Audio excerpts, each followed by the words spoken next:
Përshëndetje, sot dua të flas përsëri për pjesën e peshave.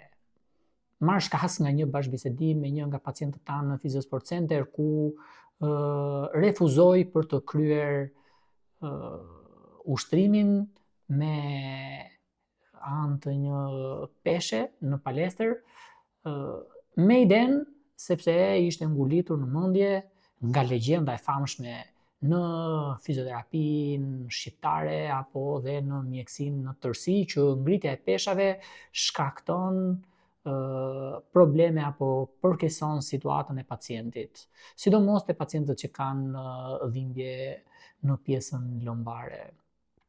Në fakt, u habita sepse një pjesë e madhe e pacientëve që vinë në Physiosport Center janë të bindur kur vinë në Physiosport Center, kanë besimin te ne dhe rrallë herë janë pacientë që refuzojnë atë që ne propozojmë. Në fakt, dua t'ju informoj që ngritja e peshave nuk shkakton dhimbje apo dhe përkesim të situatës tuaj. Ka arsye të tjera që mund të përkesojnë situatën tuaj, dhimbjet tuaja apo dhe proceset herniale që ju mund keni. Prandaj përzgjidhni drejt, përzgjidhni standardet më të larta ndërkombëtare të AINFO. Faleminderit.